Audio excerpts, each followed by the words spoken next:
I am Mark Murphy. I'm a friend of Vito Fossella's, but I just wanted to see what it was like to look out here. Hey, Mark, this is Farrell. You didn't go to Farrell. I don't think you're allowed to be up here, quite frankly.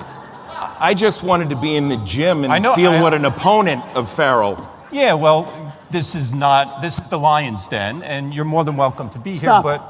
I don't care that Vito had these two Democrats up here yapping. I just don't want to hear all this Farrell talk that I know we're all in for the rest of this evening. Hey, what's going on? Oh, I'm sorry. Get off this stage. We're here for Vito. But Lou, we're even though we're Democrats and Republicans, Farrell, Xavier, St. Joseph by the Sea, we're all here for our borough president. Vito And for Fossella. Staten Island. And for Staten Island. Thank you. We gotta go that way. Yeah, this way. This way, guys. Did you kick us off? Merry Christmas, everyone. Good afternoon. Welcome to Borough President Vito J. Fossella's first State of the Borough address. And it truly, let's clap for that. And it truly feels like we were literally just here 1 year ago, almost to the very date. We are honored to have with us this evening our First Lady, Mary Pat Fossella, joined by her two sons, Dylan and Griffin. Welcome. So, in an effort not to offend a few of you by accidentally forgetting to acknowledge you, I've decided to offend most of you by just giving a very warm welcome to all of you. And that saved about 20 minutes. However, if you feel you are important, now's your time to please stand up. And for those of you that are thinking the reason why Vito chose and picked Monsignor Farrell High School to have his State of the Borough address because he graduated here in 1983, you are dead wrong. It is because he has 6 o'clock dinner reservations at La Fontana across the street. So we need to get this show on the road. With no further ado, if I could please call up Luciana and Lucas Riley, and everyone please rise for the Pledge of Allegiance. Hand on your heart. I pledge allegiance to the flag of the United States of America and to the republic for which it stands, one nation, under God, indivisible, with liberty and justice for all. Thank you, Luciana and Lucas. Thank you. Be careful. The national anthem will now be sung by Miss Richmond County, Madison Gattulo.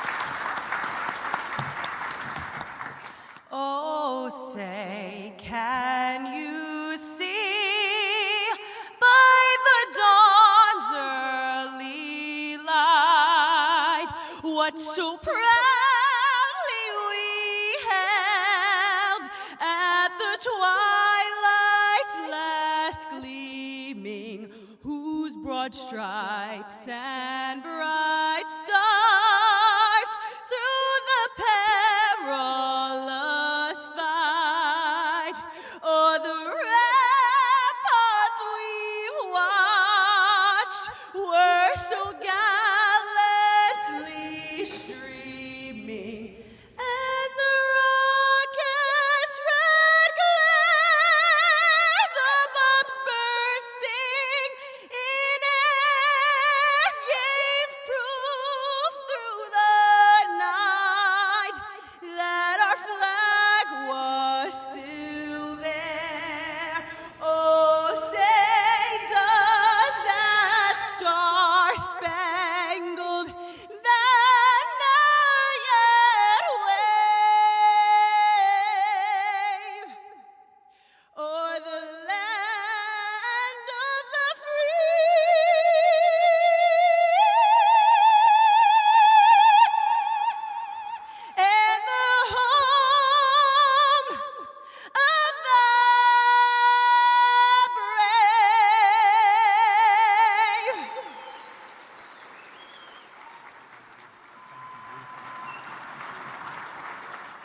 No, you take that.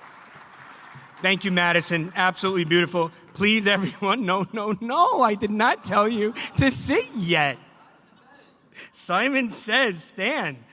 Please remain standing. It's even in my notes here for the invocation by Father Jeff Pomisel. Father Jeff. I thank Vito for inviting me to do the invocation for his State of the Borough address. Since I had never given one like this before, I had a few thoughts run through my head, one of them being, don't blow this. So I decided to look up a prayer, an invocation that Cardinal Dolan, my boss, had given at both the DNC and the RNC, and this is just a reworking of that prayer. And so let us pray.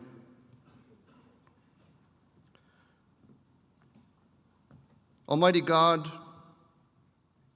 Father of Abraham, Isaac, and Jacob, revealed to us so powerfully in your Son, Jesus Christ, we thank you for showering your blessings upon our beloved nation and upon this island and its government and upon this school wherein we are gathered.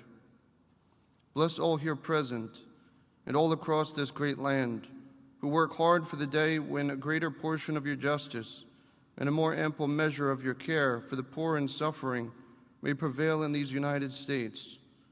Help us to see that a society's greatness is found above all in the respect it shows for the weakest and neediest among us. We beseech you, Almighty God, to shed your grace on this noble experiment in ordered liberty, which began with the confident assertion of inalienable rights bestowed upon us by you, life, liberty, and the pursuit of happiness. Thus do we praise you for the gift of life. Grant us the courage to defend it, life without which no other rights are secure. We ask your benediction on those waiting to be born, that they may be welcomed and protected. Please bless my new friend, Hanan, a devout Muslim woman, and all those men and women of every race and creed who traveled with me to the March for Life yesterday, showing us that you are well pleased when your children dwell in unity and fight against injustice. Strengthen our sick and our elders awaiting to see your holy face at life's end, that they may be accompanied by true compassion and cherished with dignity due to those who are infirm and fragile. We praise and thank you for the gift of liberty. May this land of the free never lack those brave enough to defend our basic freedoms. Brave men, many of whom have come from this institution of Monsignor Farrell High School. Bless in a special way, Lord, firefighter Chris Siedenberg and his family. Renew in all our people a profound respect for religious liberty, the first most cherished freedom bequeathed upon us at our founding. May our liberty be in harmony with truth, freedom ordered in goodness and justice. Help us live our freedom in faith, hope, and love. Make us ever grateful for those who for over 2 centuries have given their lives in freedom's defense. We commend their noble souls to your eternal care, as even now we beg the protection of your mighty arm upon our men and women in uniform. We praise and thank you for granting us the life and liberty by which we can pursue happiness. Show us anew that happiness is found only in respecting the laws of nature and nature's God. Empower us with your grace so that we might resist the temptation to replace the moral law with idols of our own making, or to remake those institutions you have given us for the nurturing of life and community. We praise and thank you for the American genius of government, of the people, by the people, and for the people. O God of wisdom, justice, and might, we ask your guidance for those who govern us, in particular Vito Fossella and all who serve the common good by holding public office. Guide also, Lord, the administration, faculty, and staff charged with teaching our young ones. Make them all worthy to serve you by serving our country as well. Help them remember that the only just government is the government that serves its citizens rather than itself. With your grace, may all Americans choose to follow you. And finally, Lord, we beseech your benediction on all of us met here this evening, and on all those in every land who yearn to conduct their lives in freedom and justice. We beg you to remember as we pledge to remember those who are not free, those who suffer for freedom's cause, those who are poor, out of work, needy, sick, or alone, those who are persecuted for their religious convictions, those still ravaged by war, the errors of atheistic communism, and most of all, God Almighty, we thank you for the great gift of our beloved country, for we are indeed one nation under God, and in God we trust. May the Virgin Mother of God and St. Joseph the Worker, the patron saint of Monsignor Farrell High School and its graduates, including Vito Fossella and Mr. Lou Tobacco, intercede for us. And so, Lord, do we pray, God bless this school, God bless Staten Island, and God bless America. Amen. Thank you, Father. At this point, by Vito's request, I was supposed to sing, oh, you may be seated. Look at this. At this point, at Vito's request, I was supposed to sing the Ave Maria, but in interest of time, we're gonna speed that up right now. Before we start the program, we have a very special message from Mayor Adams, who could unfortunately not join us in person tonight. So let's go to the videotape. Hi there, it's New York City Mayor Eric Adams. Vito Fossella is a borough president who gets stuff done. He's a champion for all Staten Islanders. Over the past year, we have worked together to ensure that Staten Islanders have decent jobs, good health care, a roof over their heads, clean streets, and good schools. And Vito has been a leader when it comes to keeping Staten Islanders safe. Public safety is the prerequisite to prosperity.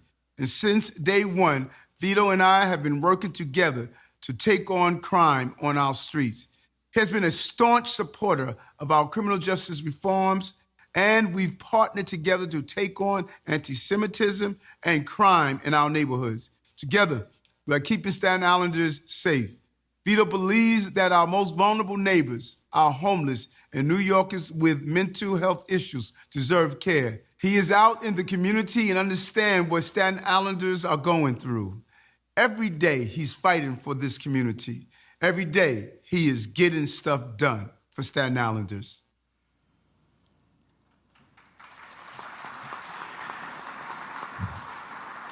You know, I don't know why the mayor insisted on those subtitles. I think his Staten Islandese sounded pretty good. Our next guest speaker, I'm honored and truly privileged to introduce before Vito comes to the stage, is a man who is truly the epitome of the American dream. He was brought to the United States from his Greek parents on the island of Nisiros when he was 6 months old. And he hit the ground running as a proud American working hard. He bought his first grocery store when he was a young college student at NYU, his Red Apple store. And then as the years would go by, he would continue to buy more and eventually merge with and buy Christie's. He is just the true epitome of the American dream, of someone who really came to America with nothing but a dream given to him by his family to work hard. And this man and his family have truly worked hard and are beautiful New Yorkers. Ladies and gentlemen, and I know that not only is this man a strong entrepreneur and businessman, but he has a large heart and he is a very big philanthropist. And we know this very personally. Just several months ago, I had the honor of taking a contingent of Monsignor Farrell students to WABC, a radio station which Mr. Casamatides owns. And he was so generous with his time and his knowledge with the students. It was supposed to be a couple of minute meet and greet.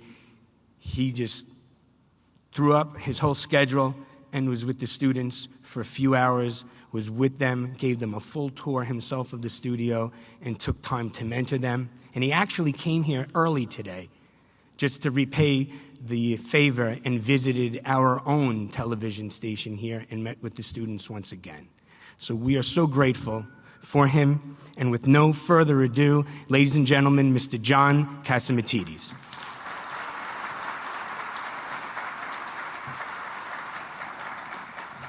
Thank you so much. It's so good to be back in Staten Island.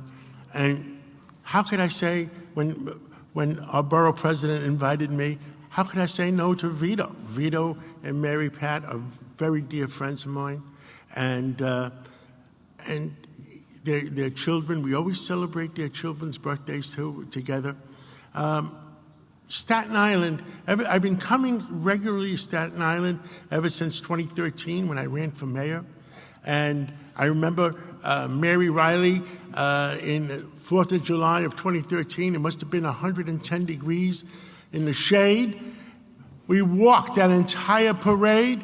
Wow, and what a parade it was. But Staten Island has so many great people. I made so many great friends. The difference with Staten Island, they're real people. And you have a community here that doesn't stop. When the Yankees called me up and said, we want you to be our partner in that stadium in Staten Island, how could I say no to being back in Staten Island? I love it, and we're going to take the stadium to new heights, and we're going to make it an entertainment capital of Staten Island, and not only Staten Island, of our city, and because Staten Island people deserve the best. There's so many things to do in Staten Island. I am working with the borough president, Vito, and with Eric Adams. And there's a lot of things in the making that we're not supposed to announce yet, but they are in the making. Staten Island deserves to be taken care of and deserves the attention that the other boroughs are getting. Vito is a common sense, I don't even want to say politician. He's a common sense borough president that worries about the people of Staten Island, worries about the people of New York, and working all together, we're going to make Staten Island even better. So whatever we can do, we will do. We're working with economic development to help the northern part of Staten Island, which needs help. It needs help. The shorelines of Staten Island need help. But who better to do it than our borough president? Let's have it. Let's hear from Vito Fossella, my good friend and borough president. Vito, come on up.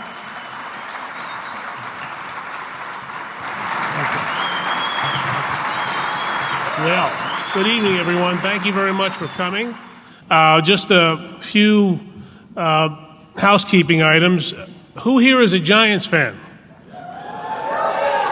All right. And who here intends on watching the game tonight? And more importantly, who has money on the game tonight? Well, just kidding. Betting is now legal in this state. And don't be concerned. We intend, if all goes well, to have you home by the third quarter. Be a good. And just some thank yous. First off, I want to thank Lou Tobacco and everybody here at Monsignor Farrell High School and allowing us to host it once again. Lou, always great. To the Riley children for that wonderful pledge. To Madison, the national anthem. To Father for the invocation.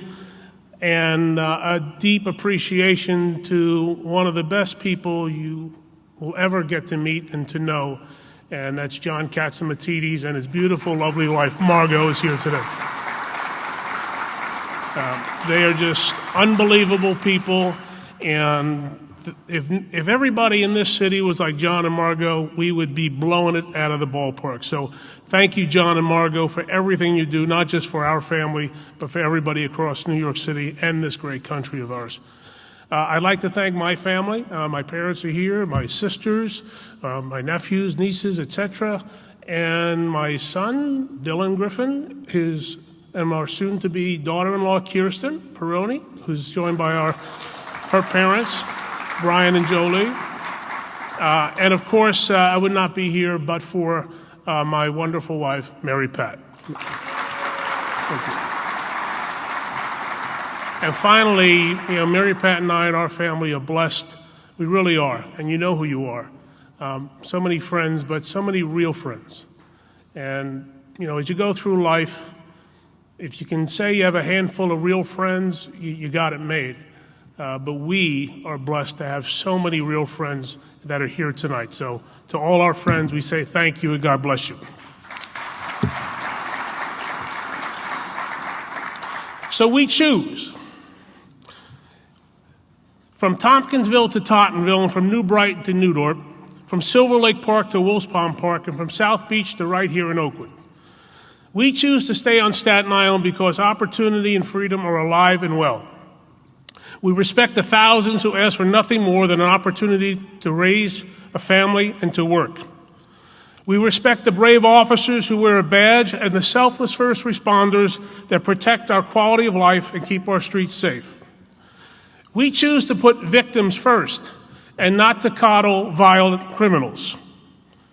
We choose to stay to support our parents and our grandparents and give our children the best possible head start in life.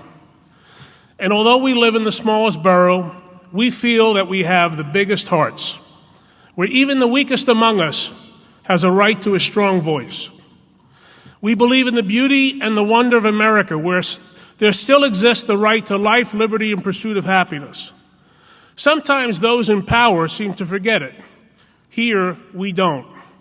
That's why we fought back against reckless mandates and ill-conceived rules. We chose freedom over fiat and common sense over insanity. And when the government tried to break the backs of our small business owners and our citizens, we did not whimper or whine. We rolled up our sleeves, joined together, pushed back, and made things work again. Because on Staten Island, the people are the sovereign and not the government.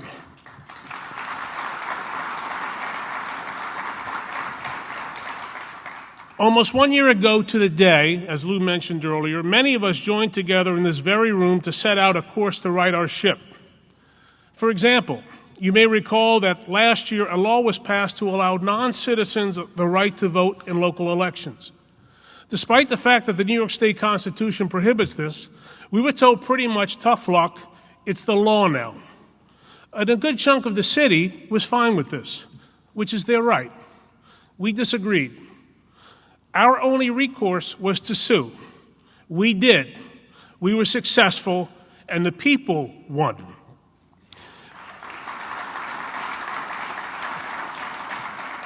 In addition, the United States southern border might as well be non-existent. When we lose our borders, we lose our country. When we allow others to stampede into America without recourse or consequence, you suffer. Many around the city pretended it wasn't our problem because it wasn't happening here. It was happening in other states. But then the problem became our problem. Some individuals arrived here in New York City and were sent to Travis. At that time, many of us here said it would be financially unsustainable. We said the cost would be astronomical and the taxpayers, you, would suffer. We, of course, were mocked by many, but we were standing up for you. As we sit here today, that tab could reach $2 billion. Why? Because New York City has a so-called right to shelter policy. It's considered one of the most radical policies in the nation when it comes to homeless services. Whether one supports the policy or not doesn't make a difference here. But common sense dictates it was never intended to apply to tens of thousands of asylum seekers. How is this right? How is this fair? And why should you have to pay for a problem you did not create? Enough is enough. We should work together to fix it. It's time to revisit the city's right to shelter policy so you don't continue to suffer.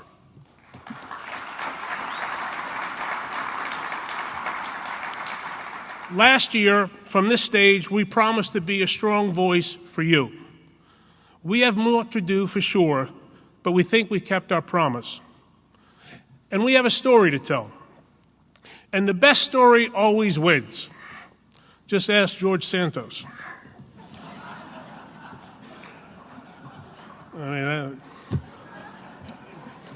Poor guy. I mean, we got to pray for that guy. I mean, what's next? Like a Ethel Merman revival in Brazil? I digress. But the best story wins. Whether it's a book, a business, a product, a movie, the newest TV series, whether it be White Lotus or Yellowstone. Who here likes White Lotus? Anybody? Yellowstone? I'm thinking maybe next season bring everybody from White Lotus to the Yellowstone Ranch and change the name to Whitestone or something like that. But we have a story here in Staten Island. So let's take a little journey back in time and see if we can connect some dots. These dots include the famous Hollywood sign in California, the Procter & Gamble Company, the movie It's a Wonderful Life, my grandmother, you, and me. What do each of those have in common? Each has its own story, and each started with a dream. We all know that landmark Hollywood sign that hovers over the city of Los Angeles. The sign was erected exactly 100 years ago. Those massive white letters representing the entertainment mecca we all know as Hollywood. Only that was not the original intent. In the late 1880s, the town we now call Hollywood was a landscape of farmers, cowboys, bandits, and mostly undeveloped land. The name was given because the wife of its founder said it sounded good. Then in 1923, a wealthy publisher dreamed of selling land and houses. He built a billboard for his new development and called it Hollywood Land, not Hollywood. Intended to last just 18 months, the sign still stands. The sign, you see, had nothing to do with the movie or television industry, and the story isn't always what it seems. About 10 years later, the CEO of the Procter & Gamble Company had to make some tough decisions. In the middle of the Great Depression, many urged him to cut back on the cost of print advertising. Meanwhile, there had been a recent invention, the light bulb. As a result, the sale of Procter & Gamble candles began to drop. He ignored his advisors and instead doubled down on a new medium, radio. He used the radio to boost sales of another popular product. He sponsored daytime serial dramas that allowed out-of-work Americans a form of escape. The product being sponsored on this new platform was Ivory Soap. With that, the soap opera was born. And those stories have attracted loyal audiences for 90 years. Moving into the 1940s, the country was introduced to that Christmas classic, It's a Wonderful Life. We all love it, right? The story of a man who thinks he's a failure and dreams of what life would be like without him in it. We all know what a success it was when it was first released in 1946, correct? Wrong. Upon release, the movie itself was a total failure, a flop. In fact, the movie did so poorly upon release that it forced the company that produced it into bankruptcy. And the famous director, Frank Capra, practically stopped making movies altogether. But more on that later. No matter where you grew up, West Brighton, Midland Beach, or Port Richmond, there's a pretty good chance that somebody in your family was a first-generation American. Most likely their story in their native lands was one of poverty, despair, hopelessness, brutality, or worse. There was limited freedom, and liberty was not even a thought. That is, until they came to America. My grandmother was one of those people. Her story started here in South Beach. She came to this land like millions of others to seek a better life for her and her family. She sacrificed but never complained. She struggled but always persevered.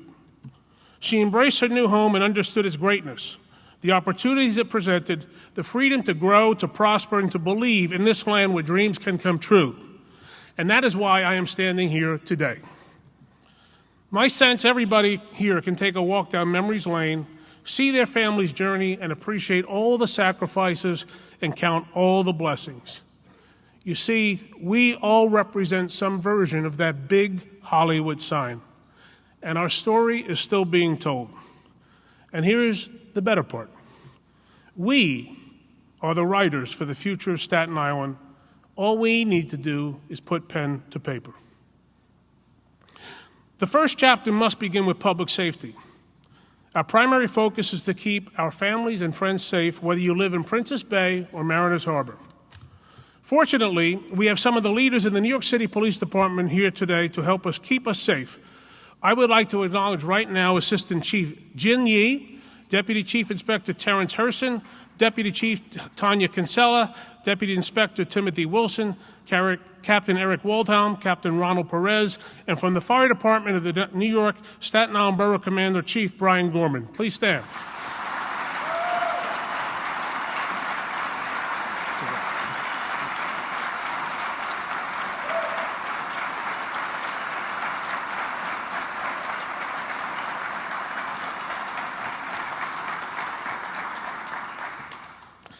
Being a police officer is not always easy. It's a service that too often ends up as a sacrifice. We know firsthand. Almost 51 years ago, returning Vietnam veteran Rocco Laurie decided to become a police officer. He and his partner, Officer Greg Foster, were ambushed and gunned down. We don't forget their sacrifice. We are pleased to have with us today Rocco's wife, Adelaide Laurie. Mrs. Laurie, please stand up. Thank you.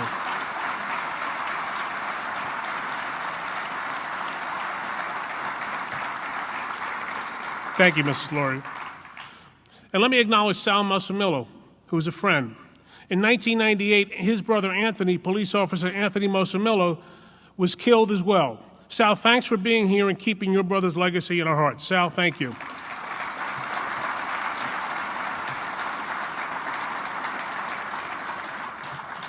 In Stapleton, there's a community center named after a young man, Gerard Carter. Sadly, I attended Police Officer Gerard Carter's funeral after he was gunned down and gave his life for the city that he loved. At the funeral, I can recall seeing his young wife holding their young son.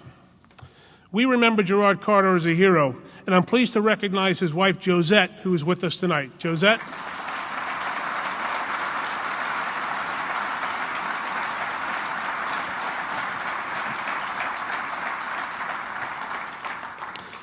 And last year, a young detective was executing a warrant, ironically near the Rocco Laurie School. Detective Dominic Libretti was shot and almost killed. Detective Libretti's family was with us last year. We are happy they are with us again tonight, and we are pleased to have Detective Dominic Libretti here with us via video. Detective? I'm Detective Dominic Libretti, and I want to apologize I cannot attend tonight's event. I want to thank Borough President Vito Fossella for the continuous support throughout my journey to recovery from last year's event. This year has not been an easy one, with all the doctor's appointments and extensive physical therapy. I am happy to say that I have returned to work in August, working for the Detective Borough of Staten Island. I have been able to help in any overdose-related cases throughout the island. While back to work, I was promoted to second grade, which I am grateful for. Staten Island has shown me so much support. I am so thankful to be part of a tight community. Again, thank you, Vito Fossella, and all the Staten Islanders for the support from myself as well of all my brothers and sisters in blue. Thank you very much. Let's hear it for Detective Libretti and his family.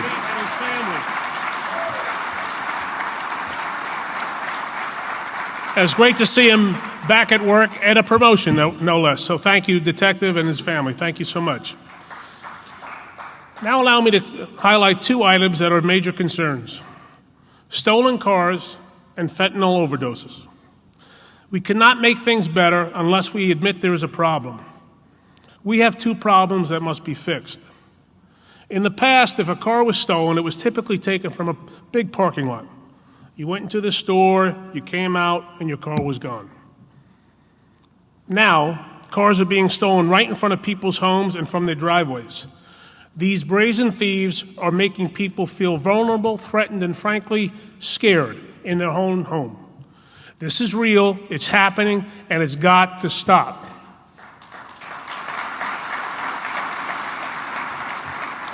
We're working very closely with District Attorney Michael McMahon, along with other elected officials like Councilman Joe Borelli and Senator Andrew Lanza, to bring an end to this madness. Fortunately, there's a glimmer of hope.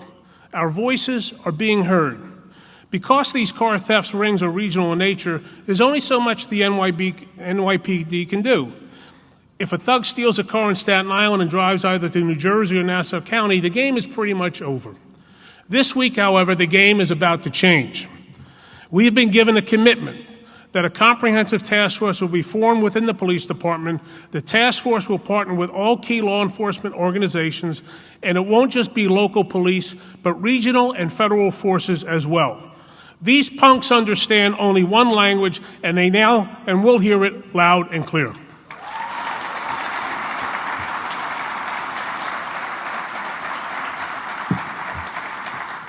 As for fentanyl, it can be a killer. In fact, it is a killer. Last year, then Assemblyman Cusick led the legislative effort to form a task force to combat the rise in the use of fentanyl. Unfortunately, the bill was vetoed. We could have just walked away, but we didn't. Instead, Mike Cusick, Mike McMahon, and I reaffirmed to the governor's office that this issue is not only serious, but also about life and death. After many discussions we have had, we just received an assurance from the governor's office that a statewide fentanyl working group will be formed.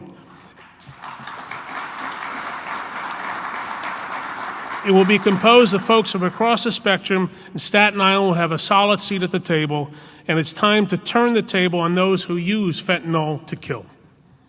The bottom line is this: we need to stay united, work with our great New York City Police Department, District Attorney McMahon, Senator Lanza, Borelli, all our elected officials, anybody else who wants to make our borough safe, and we intend to do so.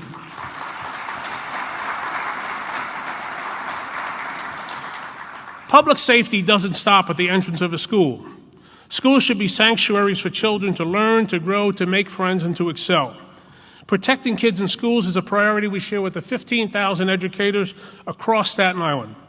Every once in a while, a problem occurs, mostly small, sometimes big, and even tragic. In 1992, a New York resident was just doing his job as a principal at a school in Red Hook. One day, he went out looking for a missing student and was shot and killed in a crossfire. We still honor his memory by presenting an award of excellence to a teacher and an administrator of that fallen principal, Patrick Daly. We are pleased to have with us here today Patrick Daly's son, Pat. Pat, please stand.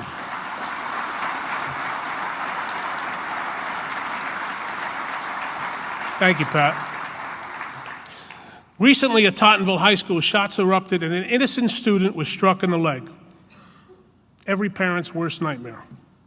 Fortunately, there was a school safety agent who ran toward the scene of the shots, treated the young man, and rode with him in the ambulance to the hospital. The first question the boy asked at the hospital was, "Will I be able to play hockey again?" Yes, he will, thanks to the efforts of school safety agent Peter Matera, who's with us. Agent Matera, please stand.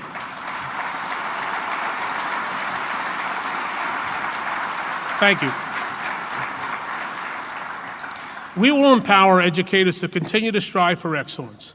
Our City Council delegation that consists of Joe Borelli, David Carr, and Camilla Hanks share our vision to make our schools the best they can be. The fact is 99% of the children in our schools are good kids, even great kids. They want to learn.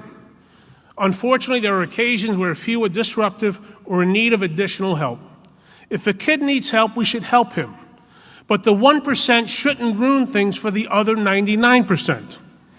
Unfortunately, there are distinct similarities between our criminal justice system now and the way disruptive students are handled.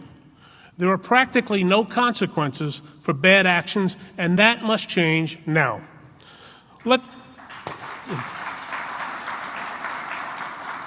Let's start with the obvious. Disruptive kids do not belong in the classroom. If they need to be suspended, they should be suspended. If they need help, we should offer them help. Until now, those few who were suspended were sent on a long commute to Brooklyn for their hearings. Needless to say, it didn't work. Well, we are pleased to say that the Department of Education has worked with us to change that. From this point forward, suspended kids will report now to a hearing center on Staten Island that will deliver a message of accountability right here in our borough. And the vast majority of kids who just want to learn and feel safe in their own school can do so. Common sense has prevailed, and we are grateful to work with Staten Island Superintendent Dr. Marion Wilson to continue to provide a safe learning environment in our schools. Hi, my name is Dr. Marion Wilson. I'm the proud superintendent of all District 31 schools encompassing the entire borough in Staten Island, New York. There are many exciting things happening in our school. Students are involved with real-world problem-solving activities. We're focusing on social justice standards. We're fostering conditions for a more compassionate and empathetic student learner. Student voice is also very important. What is the mission of our system? It's really to make sure that students are employed, enlisted, or enrolled by the time they exit our system. We're working so hard with our borough president to make sure they have access to real-world technologies. He helped us to establish a growing and thriving partnership with Apple. To learn more about what's happening in D31 schools, please visit the Google Play Store or the App Store on iTunes to download our District 31 app. Visit one of our schools and find out all the amazing things that are happening, or follow us on Twitter. Thank you. Happy New Year. And thank you, Dr. Marion Wilson, who's with us tonight. Thank you, Dr. Wilson. Emergencies happen, natural or otherwise. We can't stop the rain, but we can be better prepared for the flooding that follows. Our Blue Belt system helps to control neighborhood flooding by directing stormwater away from the homes and into a network of ponds and creeks. It consists of over 86 sites, and that number continues to grow. And thank you to the New York City Department of Environmental Protection, as well as Design and Construction, for all they've done. Since Hurricane Sandy, however, there's been no real permanent emergency center on Staten Island. Recently, we worked with the city to construct one that is centrally located. This would allow for a quick response time and ample space to store needed equipment. The good news is it opened in June in the Petrides campus. Let's hear directly from OEM. Hello, my name is Wes Doskisel. I'm the Executive Director of the Field Response Unit for New York City Emergency Management. In June of 2022, with the help and support of the Staten Island Borough President, New York City Emergency Management was able to open its first field office right here in Staten Island. This office allows dedicated personnel from New York City Emergency Management to work on a daily basis addressing any emergencies in the borough of Staten Island. It also acts as a central borough coordination center during times of catastrophic events that may affect the island, allowing other agencies to come in and support and help coordinate emergency response. The borough president also wants to remind everyone to be prepared.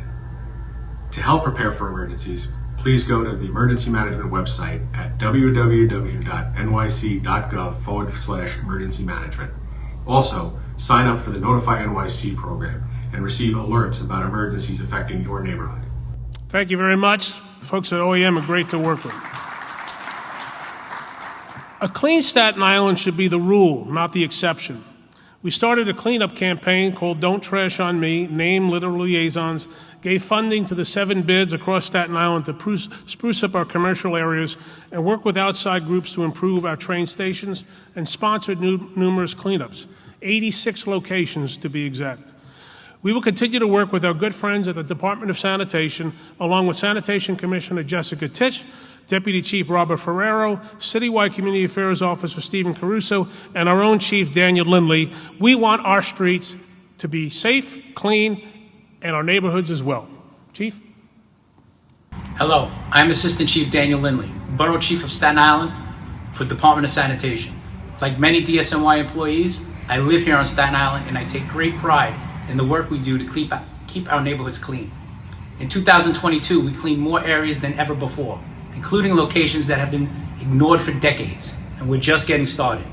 Our neighbors here on Staten Island can look forward to a cleaner, safer, healthier borough. Thank you. Thank you, Chief.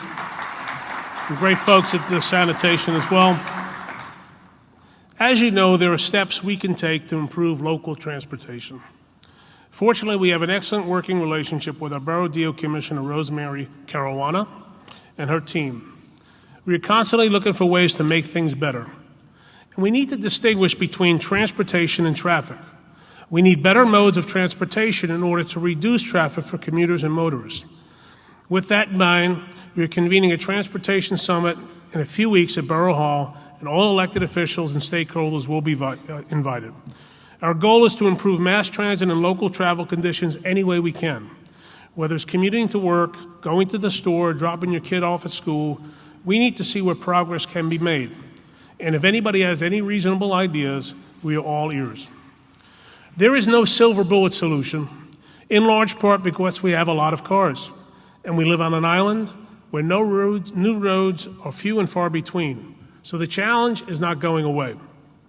Consider this. There are 145,000 vehicles registered on Staten Island. If we line them up back to back, they'd reach all the way from here to Pittsburgh, with another 20 miles or so still to go, which would put us in and around the town of Steubenville, Ohio, which is the hometown of the one and only Dean Martin. Now, ain't that a kick in the head? With so many cars on the island, my grandmother would say it's like putting 10 pounds of sausage in a 5-pound bag. And as you might know, some of you may know, our daughter attends Villanova. And frankly, on some days, I'd rather drive, even though it's 90 miles away, I'd rather drive to Villanova than from Tottenville to St. George. So we share the frustration. And let me give you an example where progress can occur. Currently, Seaview Avenue from Highland Boulevard to Father Capodanno Boulevard, and particularly in front of Staten Island University Hospital, cries out for some enhancements that we're talking about.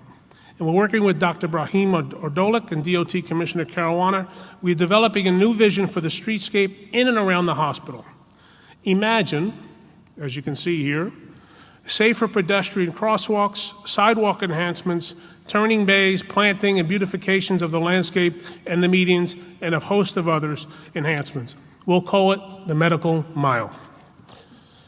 Another example of progress are park and rides. We see them in South Beach, Eltingville, and Huguenot. They offer convenience to the commuters.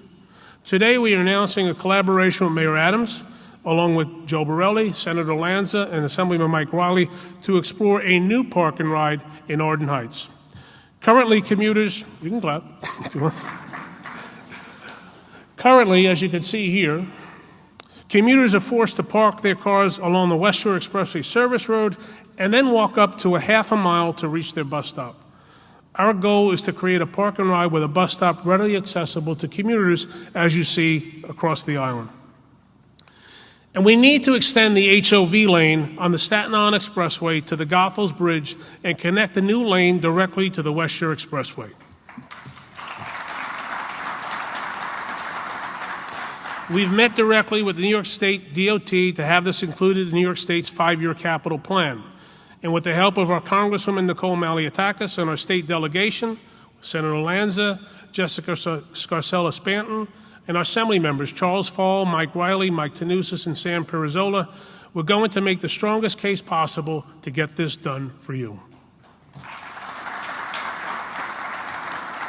Once completed, this will significantly reduce congestion and alleviate the need to cross 3 lanes of traffic to get onto 440 towards the Outer Bridge. And I know technically it's the Outer Bridge crossing, but who here ever says Outer Bridge crossing? Speaking of the Outer Bridge, we need a new one, and we need to replace it. It's archaic, it's unsafe, and the traffic is a mess, especially coming back from the shore on a Sunday in the summer. The Port Authority actually did a very good job with the new Goethals Bridge. They should do the same here. We need either a new bridge or, as Joe Borelli suggested earlier, a tunnel. Let's keep the pressure on.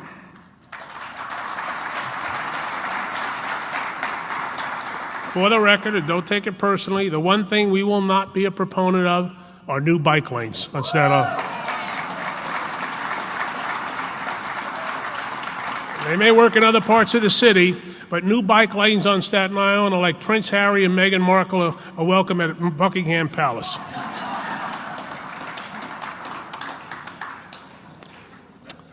Wherever you are on Staten Island, you're near a park, and that's a good thing.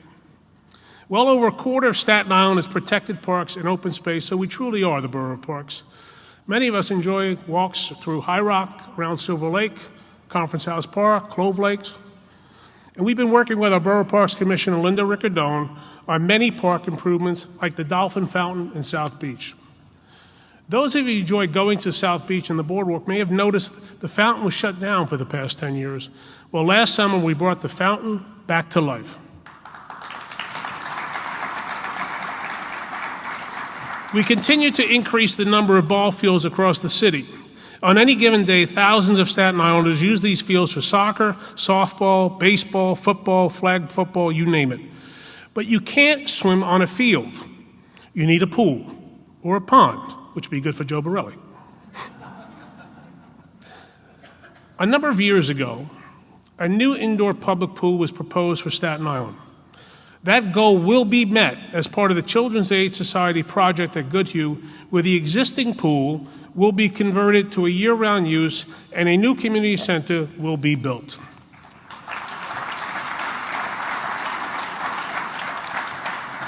And in Tompkinsville, the Parks Department is in the design phase of building a new recreational center immediately adjacent to the famous Lions Pool. Well, from pools to pickles. We will be in a real pickle if we don't address the demand for the fastest growing sport on Staten Island, pickleball. Rest assured, it will be a top priority to identify new locations for more courts. We all remember the Fresh Kills landfill. It was a disaster. Well, this spring, we will cut the ribbon of the first part of Fresh Kills to open to the public, a 22-acre area called North Park. In addition, there will be two separate events at Fresh Kills, the first ever Fresh Kills Challenge, which is a variation of the High Rock Challenge, and that will be held in the spring, and a 2-day bike race, which will be held in the fall. So I want to thank Mark Murphy and Linda Riccadone for helping put that together. Amazing transformation from what the landfill was to what it is today. And for another arrow in the quiver, check this out.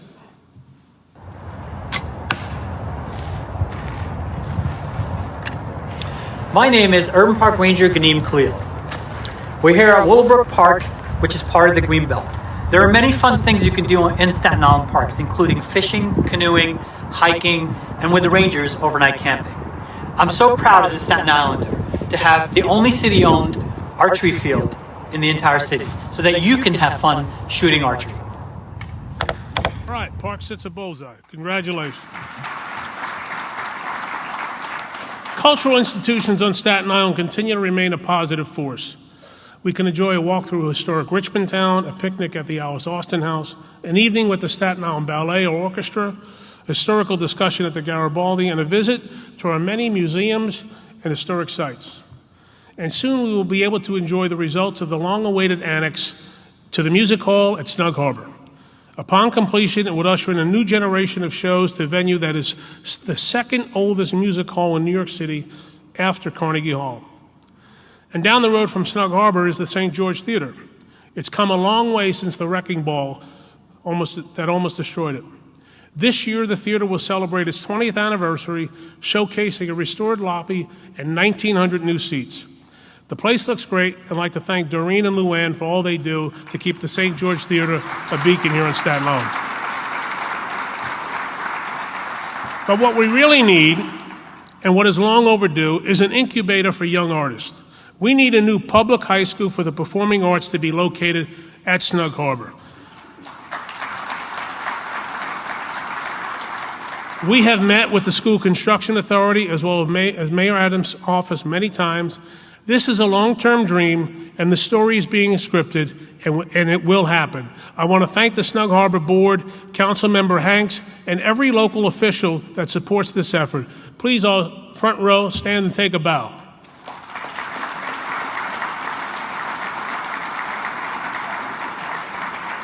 Or sit and wave meekly. Funny. Not really funny. We will continue to improve the physical condition of all our schools. That's why just this past year, we've supported funding for mobile STEM labs, laptop carts, smart boards, new cafeterias, new gymnasiums, auditorium upgrades, new science labs, and new libraries and media centers. And for the first time in 20 years, New Dorp High School will get a new baseball and softball field. I want to thank Mayor Adams, Council Speaker Adams, Councilmember David Carr for all their support in making this a reality.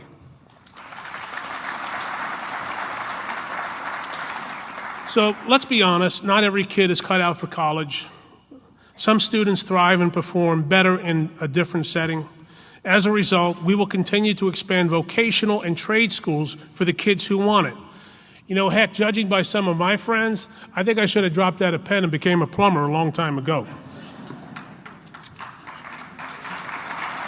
Or whatever.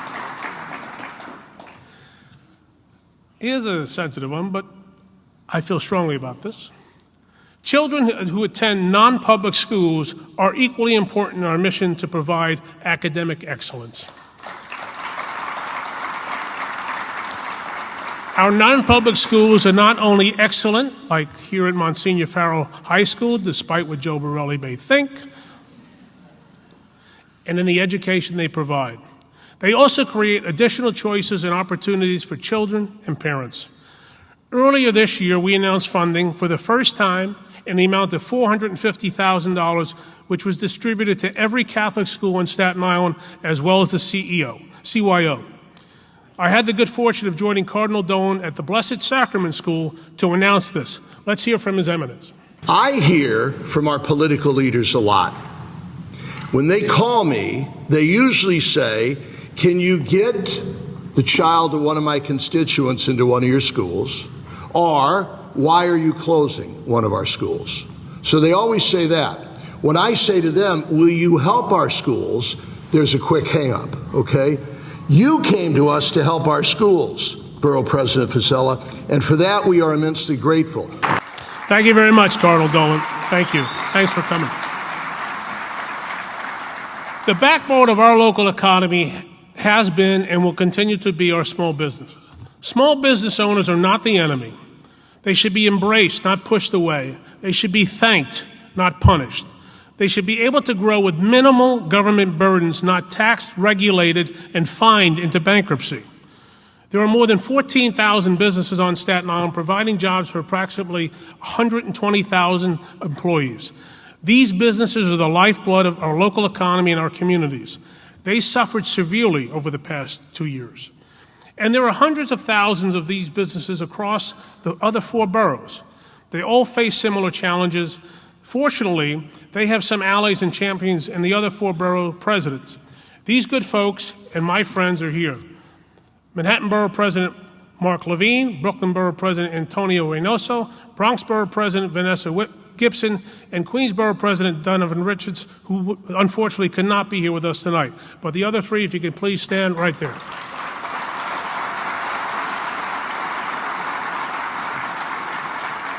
Thank you very much for coming. And now let's hear from some of our local business owners. Good afternoon. My name is Nicholas Catello. I'm proud owner of Aracar Pharmacy in South Beach, Staten Island. Been the owner for a year and a half now of an 85-year-old pharmacy servicing the South Beach and now all of Staten Island community. More than proud to be here, the third owner, and really to represent our community in any and all ways imaginable. We here take our time. We stress the importance of patients getting their medication, getting the right therapies, getting the right therapy management, and we take pride in treating every patient as if they are that special person, that grandmother, grandfather. We are here in Staten Island. I am born and raised in Staten Island. I am a Farrell alum, and I am more than proud to be in the neighborhood my grandparents grew up and I grew up in, and the more I can help the patients of this community, the happier I feel at the end of the day. Good afternoon, George from Bennett's Bicycles. Welcome to Bennett's. On Staten Island since 1896. It's been a hell of a ride. It's a great community. I've met a lot of great people over the years. I'm told we had the first telephone in Stapleton that everybody used to come and hang out and use whenever they needed it. That's why we're still here. You know, we just try and do the right thing. We're not getting rich, my father told me a long time ago. You go in business, you're not going to get rich. You're going to make a living, and that's what we've done and we'll continue to do. Bicycles are a big part of my life, and hopefully it's a part of your life. Vito wasn't even sworn in yet, and he took charge to do New Year's Eve too. Our Christmas season was ruined by COVID. He decided, let COVID pass in a few weeks, we'll try New Year's Eve again. He's the only one who came up with a plan. I told him that even a bad plan is better than no plan, so let's take a shot. He might be very smart, but he's not very lucky. We got a snowstorm that night, and it still ruined Christmas Eve, New Year's Eve. All right. And I'm not even that smart. Thank you, guys. Those are the folks that make this island work. One thing that often goes unnoticed in our local economy is our vibrant maritime industry. And for as long as we can remember, businesses along the waterfront have played a vital role in one of the world's greatest harbors and most active ports. Some of these businesses have been around for generations and offer good paying jobs. You can be a tugboat captain, a Sandy Hook pilot, a welder, or a modern day dock builder. And let's hear from some of them. This is Mariners Harbor, Staten Island, a place rich in maritime history. This is where shipbuilding and ship repairs thrived for over 100 years, and where the legendary Bethlehem Steel once built our U.S. Navy destroyers during World War II. Today, we call it home. For decades, we show up every day, rain or shine, to serve our city in many ways. From the transport vessels that get you where you're going, to the ferry landings that get you where you need to be. This job is not easy. It never was. We are committed to the legacy of building a better future. We are bold, we are tough, we are Mayship. I am Mohammed Adam, President and founder of Mayship Repair. It is my mission to forge the future of Staten Island by paving the way for offshore wind locally and to keep the marine industry within Mariners Harbor. Hi, I'm Terry DeMeo. I'm General Manager of Towing Operations for Miller's Tug and Barge. The greatest advantage Staten Island has is being surrounded by water. And with that water are so many opportunities for lifetime careers. From deckhands to captains to mechanics to welders to woodworking. There are so many opportunities for us to take advantage of to provide to our next generation the maritime industry and what it can provide for them. Hi, my name is Captain Robert Flannery, otherwise known as Bobby Flannery. I've piloted ships in New York Harbor. I'm now retired. I was president of Metro Pilots. I started 43 years ago in a Marine tugboat. I started as a deckhand and worked my way up to mate and captain and pilot, and then president of the pilots, Metro Pilots, which docks the ships in New York Harbor. Hi, I'm Captain Robert Flannery III. I work for the Sandy Hook Pilots Association. I've worked on the water for 12 years now.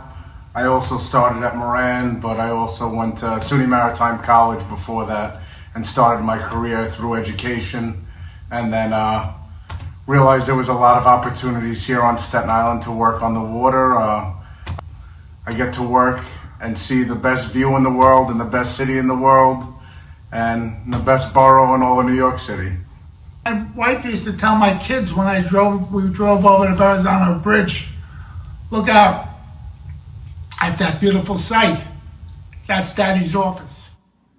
Ah, very good. I think Bobby Flannery's here, and if he's not here, I know Kathy Lane and Joe Lane. Kathy's Bobby's sister. They're here. So thank you very much to the Flannery clan. So we still have 2.5 mile stretch running from the St. George Ferry Terminal to the Alice Austin House that remains an untapped jewel with some of the best views in the world. For more than 30 years, with few exceptions, the story of this area has been one of neglect and decline. It's time to make it a story of revitalization and success, a place where we can live and play, an opportunity for waterfront living and public access from Bono Beach to Snug Harbor. That is why we've spent the last year working side by side with Councilmember Hanks and others like John Santoro, who's here, to set forth the vision and reality for this stretch as well as the Tompkinsville Bay Street Corridor. And for the first chapter in this story, there will be a new park along Front Street.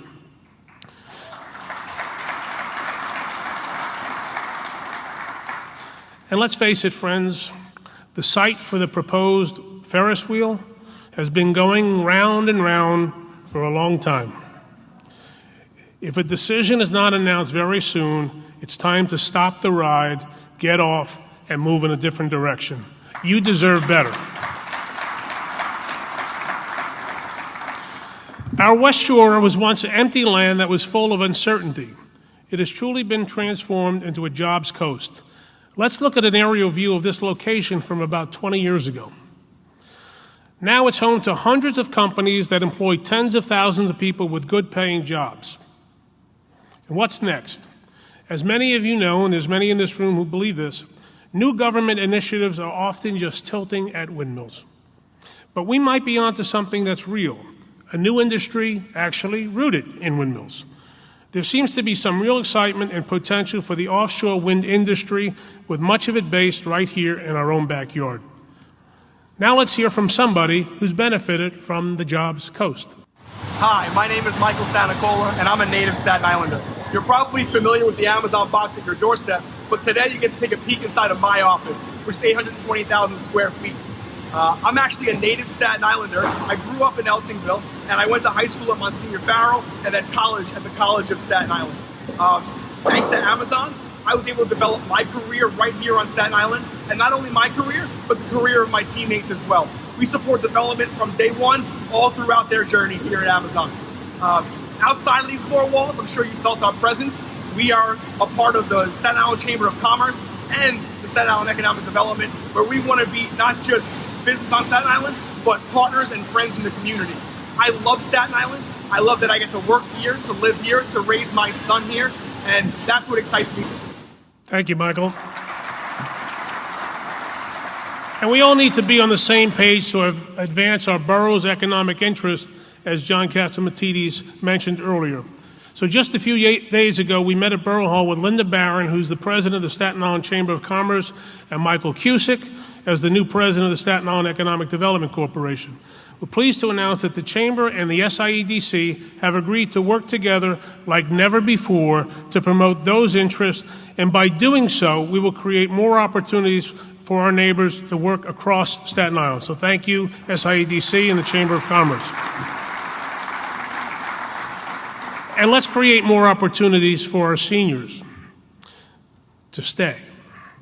Many have moved away because of limited options here and, frankly, more options elsewhere, like some of the retirement communities in New Jersey. We need to change that. So we're working closely with the New York City Economic Development Corporation to revisit a senior housing village that was proposed years ago called Landmark Colony. It will be nestled in the bucolic setting on the former farm colony near Seaview Hospital along Brielle Avenue. We want our seniors to have their moment, a senior moment, if you will, to reside here on Staten Island, close to their children and grandchildren in a community built for them.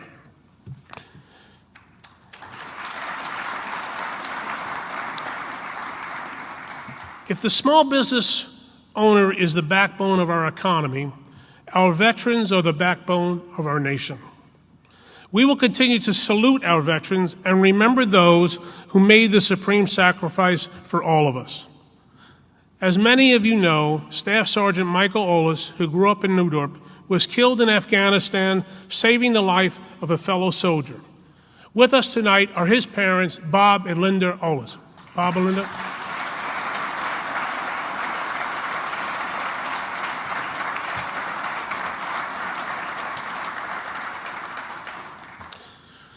Earlier this year, there was a threat to close the VA clinic on Staten Island. We stood with local veterans and Congresswoman Malliotakis to fight back. The closure would have forced many of our veterans to travel to New Jersey for services. I know, idiotic. Well, we won that fight, and the clinic will remain open.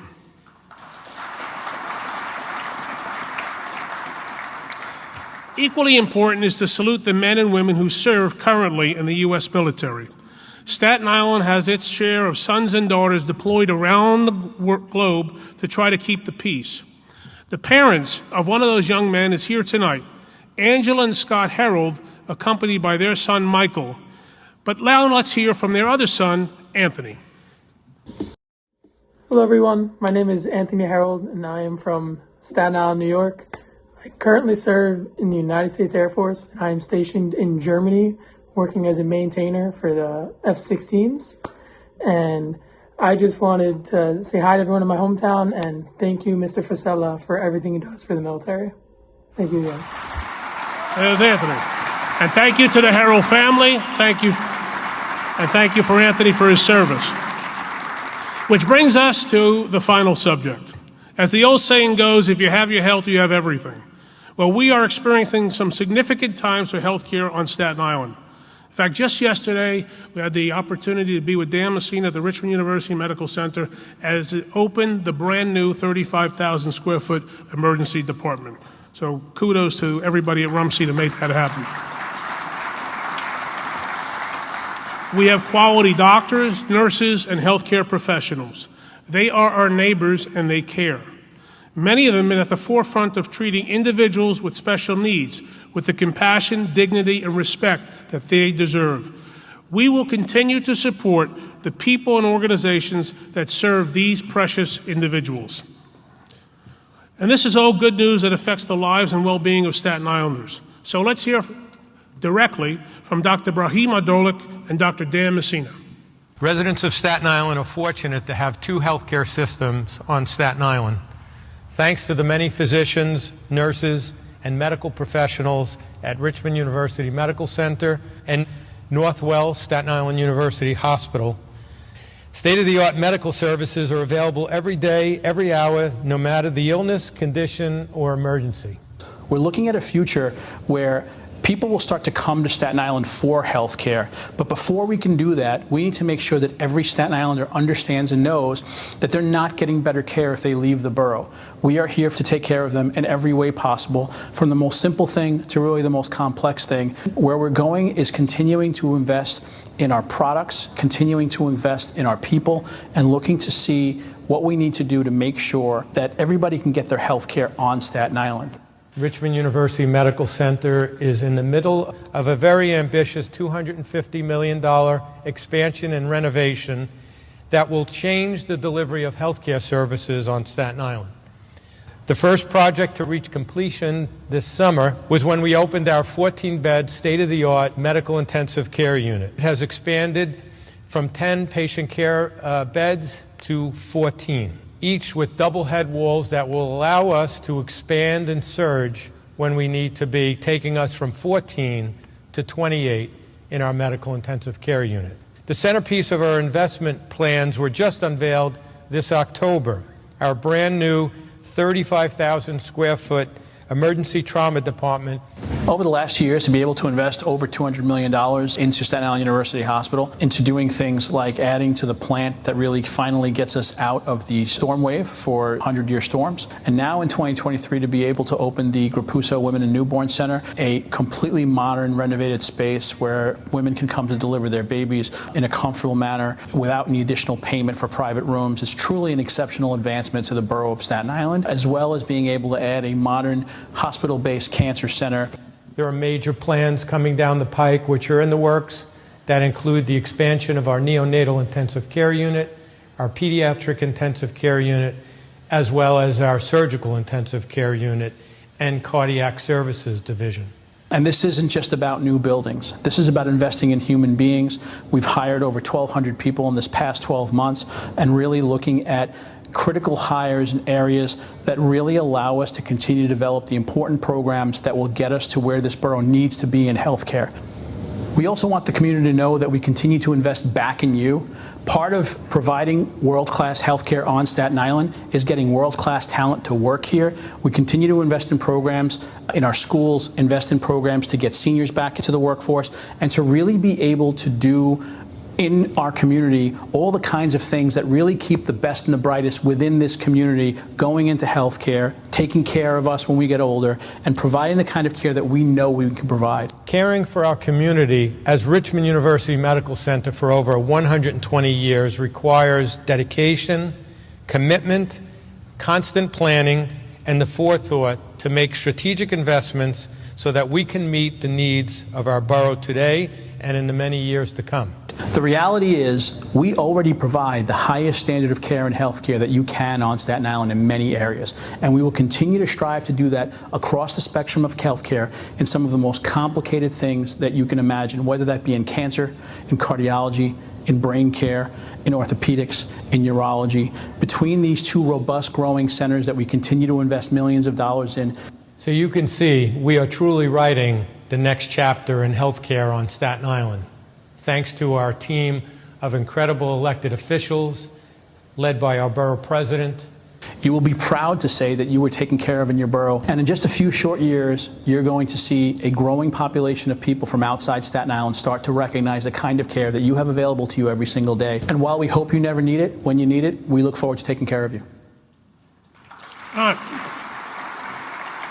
You know, life is great, but we've all been in that situation at 2 or 3 or 4 o'clock in the morning when there's something happening to a loved one. You got to rush that person to the emergency room, and you entrust that life into a nurse, a doctor, whoever's working. So it's a tough call. It's God's calling. And with us tonight are Dr. Brahim Ardolik and Dan Messina, who run those two facilities. Dan and Brahim. Thank you. So whatever happened to the land and the Hollywood sign and It's a Wonderful Life? Well, like a lot of things, nobody took care of the sign and it fell into a state of disrepair. In 1949, folks decided to rebuild the sign and leave off the word land. As for It's a Wonderful Life, well, that's a little more complicated. As mentioned, the movie was a complete flop in 1946. It was so bad that the copyright expired. Nobody wanted it. However, television networks were eager for cheap holiday-oriented content. So in 1974, they latched onto the film and began to play it during the holiday season. Through near constant airplay, the film found something it never had before, an audience. It grew from an obscure 1940s film to a holiday classic and became a staple of many families' holiday traditions. In a way, we can each be a little more like Jimmy Stewart's character, George Bailey, if we keep our priorities right, believe in second chances, and appreciate the value of good personal relationships with family and friends like so many of us right here. George Bailey came to realize that he may not have been rich in the financial sense, but he's extremely wealthy with the things that matter most. And let's remember, George Bailey stayed in his hometown. He never left Bedford Falls. Folks, I know there are many people who dislike this country and what it stands for, but let me share with you what a famed British historian had to say about our nation. The United States is a marvelous country. It is a multiracial democracy and the greatest of all human adventures. And what makes that adventure so great? All of you. So let's keep the adventure going.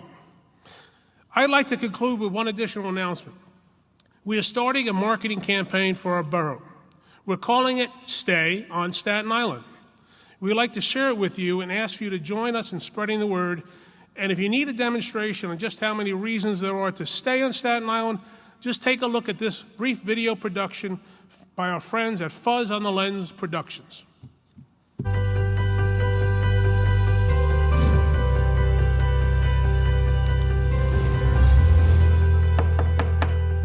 Hey, Vito, let's get out of here. I'm starving. Plus, there's nothing ever going on this island. Joe, what are you talking about? And what are you saying about our island? You can get everything you want right here. You never have to leave. Yeah, I know you have the whole Borough Parks thing going for you, and that's great. Gateway, Silver Lake, Clove Lakes, the Blue Belt, the Green Belt. And right now, we're in Willowbrook Pond Park, which is one of the gems, not only of Staten Island parks, but of the entire New York City park system. And don't forget the miles of beaches and the boardwalk. You know, it's the 4th longest in the world. One of my favorite parts of Staten Island, the boardwalk at South Beach. Over the summers, my wife and I will go for a beautiful walk. It's a great way to clear your head. So much to enjoy right here. Heck, even the Fresh Hills landfill is now a park. You can even kayak in the creek if you want. I mean, that's great. Heck, I'd love to go swimming in the landfill, but I'm starving. Let's go to Brooklyn so we can get some real food. Joe, calm down, man. I don't even know who you are. Who let you in? But we're gonna eat. We got some great restaurants right here, world-class cuisine. We're gonna eat, but we're gonna stay on Staten Island. Can't find no place in New York City like Sean A's house. It's great energy, great vibes. Most importantly, it's a family-run and operated business. Hi, I'm sitting here at Tokyo Sushi, my favorite sushi restaurant on Staten Island. I would suggest you try it out. The restaurants on Staten Island cannot be beat. For me, that would be Craft House, home of Staten Island's best chicken and waffles. All right, so you got a few nice places to eat. Congratulations. But you can't stay on Staten Island for everything.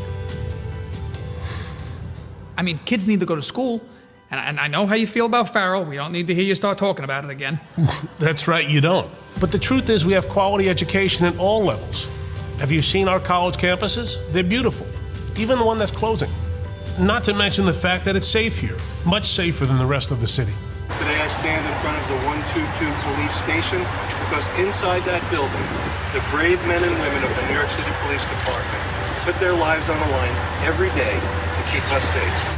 My favorite place in Staten Island is right here in the District Attorney's office, where I'm meeting today with my Youth Advisory Council and members of my Assistant District Attorney staff to keep the people of Staten Island safe and our community strong.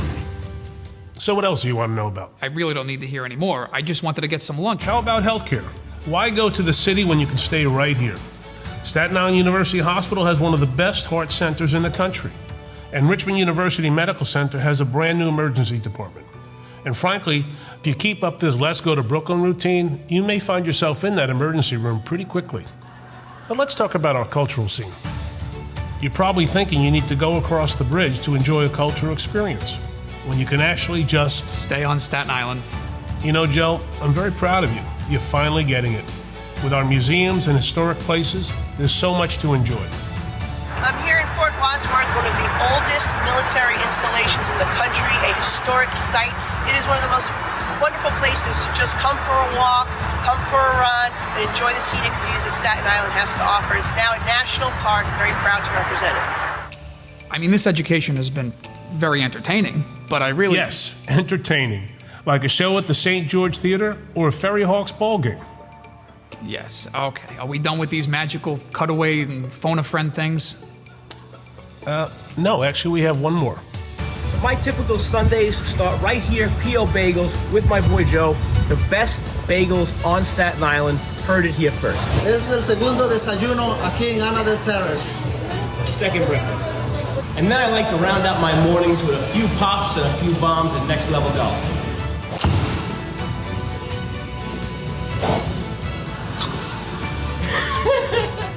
Joe, Staten Island has so much to enjoy and to experience, but what makes it special and what makes it unique are its people. There's no place in this country where relationships and friendships mean more than right here on Staten Island. Fine, you win. There are so many reasons to stay on Staten Island. But at this point, it's almost dinner time. Why don't we just stay here and get something to eat? Cool, you go ahead. Actually, I have a meeting in the city I have to go to.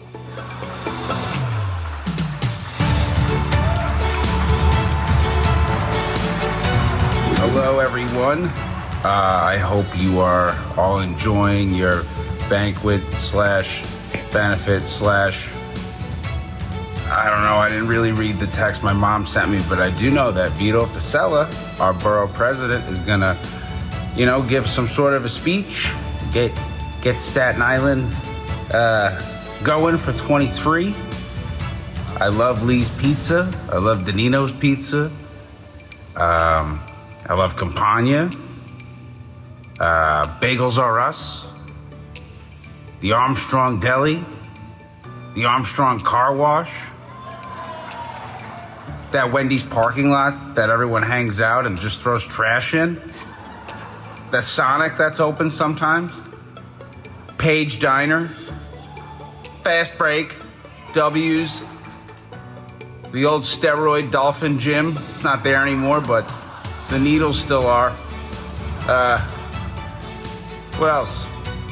Rumsey, thanks for always putting me in a straitjacket, taking care of me. Staten Island Hospital, North and South Side. Thanks for always letting me in. And I don't know, just have a good night, guys.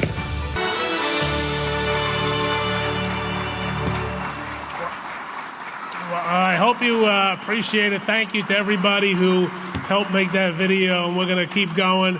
And while Peter was great and he couldn't be here tonight, we're so lucky to have one of the nicest people and one of our dearest friends. His mom, Amy, is with us. Amy?